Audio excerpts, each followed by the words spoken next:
السلام علیکم دوستانو شیردل تخنیکی معلوماتی چینل تا خراغلاس الله تعالی دی وکي د صحت او عافیت جامه پتن زمونږ د نن ورځې ټاپک او موضوع دا په برېښنایي سیستم کې د مختلفو جاینټ یعنی تړنو پر رابطه باندې دا دوستانو په عامه توګه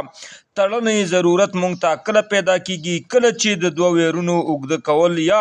د مین وایر څخه سپلای اخیستلو نو د دې لپاره مونږ ته پکار دي چې د دوه ویرونو یا د دوه کیبلو د یو ځای کېدو او تړنې صحیح طریقې زده کړو چې دوستانو عموما په انټرنیشنل سطح باندې تړنې جاینټونه د الکتریکل ویرونو یا الکتریکل کیبلو دا په شپږ ډوله دي چې عبارت دي دوستانو اول ټویسټډ جاینټ دا هغه تړنه ده چې په الکتریکل بورډ او یا الکتریکل جنکشن بکسونو کې تر سره کیږي دوهم سټرایټ جاینټ دا هغه تړنه ده چې د دوه ویرونو یا د دوه کیبلو د اوږده کېدو لپاره تر سره کیږي درې میرټ جاینټ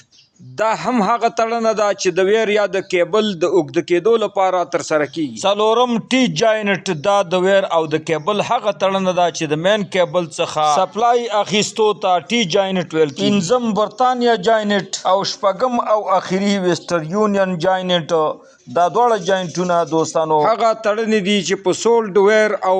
کیبل کې تر سره کیږي چې هغه یو تاروي او دا هغه تړنې دي چې تاسو څنګه په دغه تصویر کې وینئ نو دوستانو دا وا زموږ د نن ورځې ټاپک او موضوع چې د ویر او د کیبل او د جاینټ یعنی تړنو پر رابطه باندې وا نو دوستانو که غواړئ بر تخنیک څخه ځانونه برخمن کړئ او خپل هر قسم برقي وسایل په خپل کورونو کې ترمیم او جوړ کړئ نو دوستانو که تر اوسه پورې مو زما چینل نه وي سبسکرایب کړی نو مهرباني وکړئ زما چینل سره سبسکرایب کړئ او که دا ویډیو مو خوښه شوي در سره لایک او شیر کوي د خپل مرګرو سره ترڅو خیر او پیدا ټولو ته ورسیږي نو دوستانو ستاسو د توجه او لیدو څخه یو نړۍ مننه السلام علیکم